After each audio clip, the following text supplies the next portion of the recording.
நம புத்தாய. ஜெய் பீம்.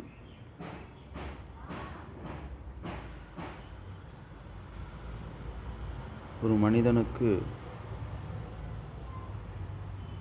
பாவ புண்ணியங்கள் என்பது அதிகமாக நம்பிக்கை கொண்டவர்களாக உள்ளார்கள். அந்த வகையில் நாம் என்ன பாவம் செய்தோம் என்று அவர்கள் எப்போது யோசிப்பார்கள் என்று சொன்னால், தான் துன்பத்துக்குள் அகப்படும் பொழுது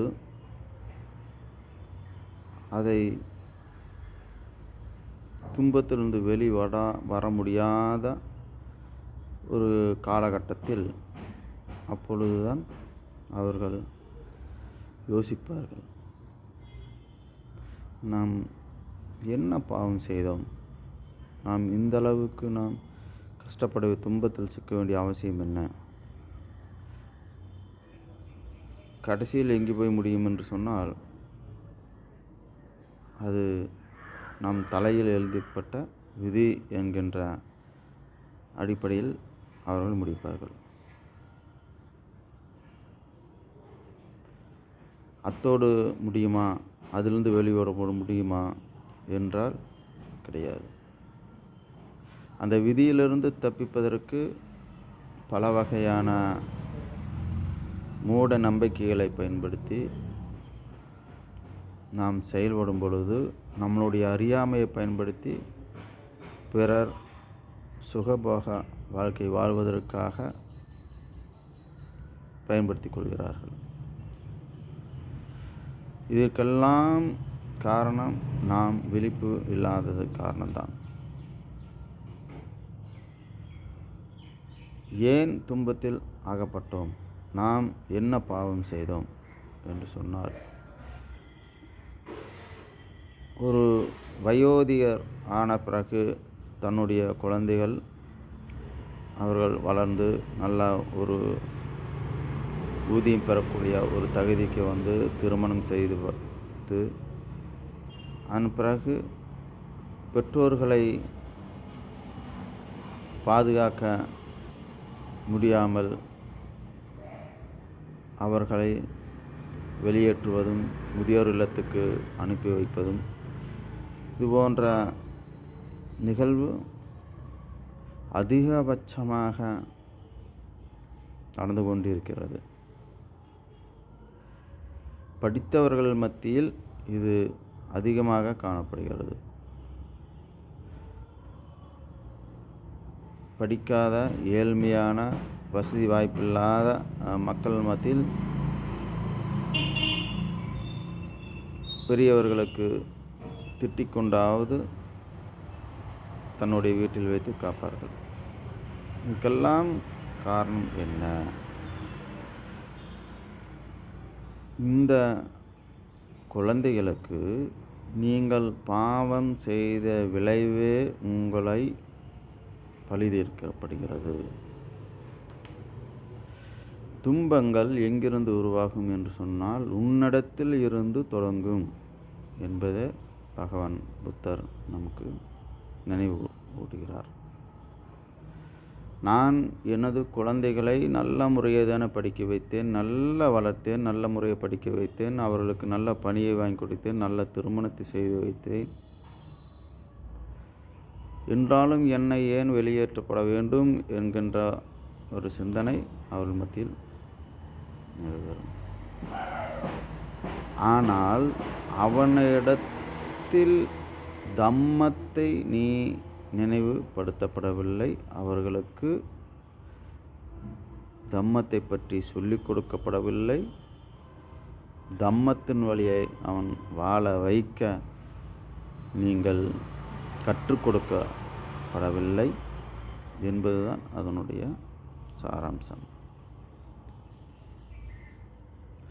உனக்கு நீ தம்மம் செய்தால் மட்டுமே நீ மிக சிறப்போடு அறிவாற்றலோடு வாழ முடியும் என்கின்ற அடிப்படையில் இருக்கும் பொழுது உன்னால் பிறக்கப்பட்ட அந்த திசுவை, அணுவை நீ எந்தளவுக்கு நீ கவனித்து சிறந்த முறையில் நீ வைத்து ஆளாக்கியிருக்கப்பட வேண்டும் என்பதை நீங்கள் யோசிக்கப்பட வேண்டும். அந்த குழந்தைக்கு, அந்த திசுவுக்கு சிறப்பான ஆகாரங்களை கொடுத்து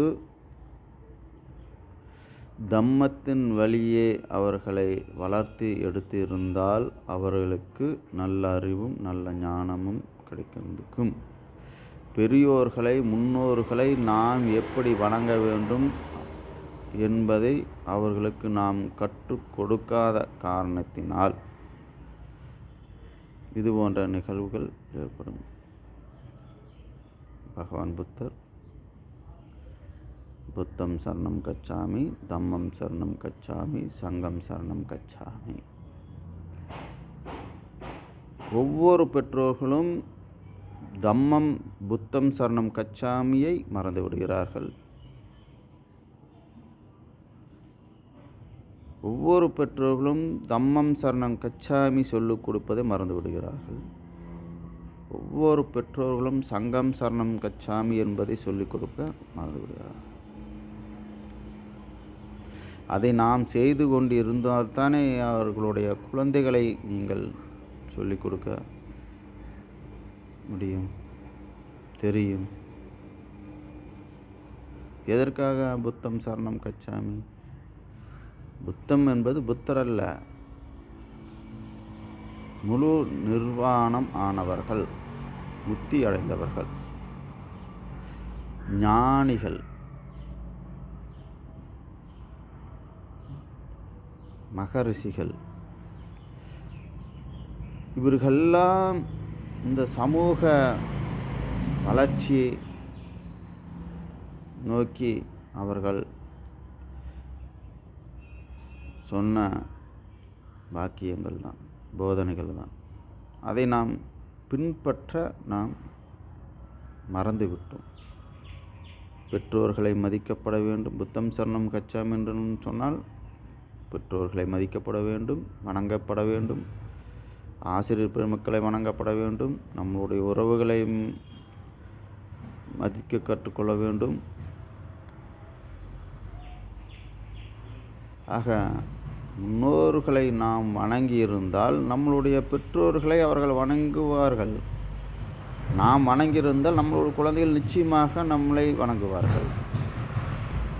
இதை நாம் குழந்தைகளுக்கு சொல்ல நாம் மறந்துவிட்டோம். தம்மம் சரணம் கச்சாமி. உன்னுடைய உடலுக்கு நீ தூய்மையான உணவு கொடுத்து நீ நல்ல முறையில் பார்த்து கொண்டால் இந்த உடம்பு உனக்கு இந்த அணு மிக சிறப்போடு, அறிவாற்றல் மிக்க, ஆரோக்கியத்தோடு, அறிவு மிக்க, ஞானமிக்க ஒரு மனிதனாக இந்த வைரம் எப்படி பிரதிபலிக்கிறதோ அதுபோன்று பிரதிபலிக்கும். நாம் கற்றுக் கொடுத்தோமா?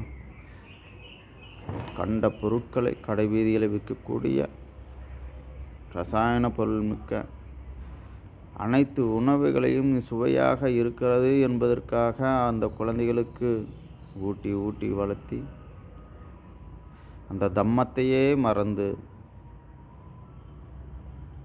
மிக கொடூர குணமிக்க குழந்தைகளாக நாம் வளர்த்தி எடுப்பது யார்? நாம் தானே. நாம் உடலை நாம் தூய்மையாக வைத்து கொண்டிருந்தால் நம்மளுடைய குழந்தைகளை தூய்மையாக வைத்து கொள்ள நாம் முயற்சிப்போம். தீய சிந்தனைகளை வளர்த்தக்கூடாது, தீய பொருட்களை கொடுக்கக்கூடாது, தீயவர்களுடன் இணையக்கூடாது என்கின்ற நமக்கு அந்த சிந்தனை இருந்தால்தானே பிறர் நம்மளுடைய குழந்தைகள் நாம் கற்றுக் கொடுத்து வழி நடத்துவோம். ஆக தம்மத்தையும் நாம் மறந்து விடுகிறோம். சங்கம் சரணம் கச்சாமி. நாம் குடும்பத்தோடு உட்கார்ந்து நாம் பேசி ஒரு தீர்மானத்தை எடுத்து அதை நடைமுறைப்படுத்துவதற்காக ஒன்றிணைந்து நாம் செயல்பட்டால் அந்த காரியம் நிச்சயமாக நிறைவேறும் என்கின்ற ஒரு செயல்பாட்டை ஒரு நாளாவது நாம் அப்படி உட்கார்ந்து நம்ம பேசி ஒரு தீர்மானத்தை எடுத்திருந்திருப்போமா? கிடையாது. பிறகு இந்த சமூகத்தை பற்றி யார் சிந்திப்பார்கள்? நம் குடும்பத்தை சிந்திக்காதவர்கள் இந்த சமூகத்தை எப்படி அவர்கள் சிந்திப்பார்கள்? ஆக தம் சங்கத்தையும் நாம் மறந்துவிட்டோம். ஆனால் இந்த குழந்தை, இந்த திசுவை உருவாக்கியவர்கள் யார்?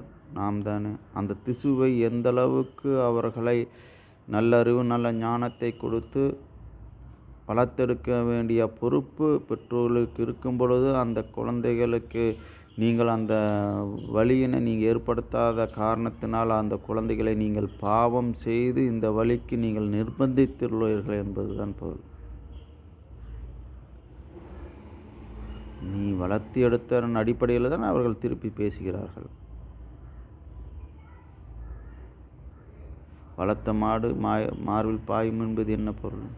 நாம் அப்படி வளர்த்திருந்தால் அப்படித்தான் பாயும். ஆக அந்த குழந்தைகளுக்கு நீங்கள் பாவம் செய்தன் விளைவு உங்களை பழி தீர்க்கிறது. அந்த பாவத்துக்கு நீங்கள் அனுபவிப்பீர்கள். ஆனால் அந்த பாவத்துக்கு தீர்வு இருக்கிறது. இந்த ஜன்மத்திலேயே உங்களுக்கு தீர்வு உள்ளது. ஏன் துன்பத்தில் நீங்கள் அகப்பட்டுள்ளீர்கள் என்பதை நீங்கள் யோசிக்கப்பட வேண்டும். அந்த துன்பத்திலிருந்து நாம் எப்படி வழிவர வேண்டும், அது துன்பத்திலிருந்து வழிவிட்டு எப்படி நாம் செயல்படுத்த வேண்டும் என்கின்ற பகவான் புத்தர் சொன்ன அந்த போதனைகளை நாம் பின்பற்றி நாம் சிந்தித்தோமானால் நிச்சயமாக இந்த பாவத்திலிருந்து நாம் விடுதலை அடையலாம். இந்த பாவத்திலிருந்து நாம் மீளலாம். ஒவ்வொருவரும் நீங்கள் சிந்திப்பீர்கள் என்பதை நான் பகவான் புத்தருடன் நான் பிரார்த்தனை செய்து கொள்கின்றேன். அனைவரும் இந்த துன்பத்திலிருந்து நீங்கள் விடுதலை பெற்று வென்றும் மகிழ்வோடு வாழ வேண்டும் என பகவான் புத்தரை நாம் பிரார்த்தனை செய்து கொள்கிறேன். நமோ புத்தாய. ஜெய் பீம், ஜெய் பீம், ஜெய் பீம்.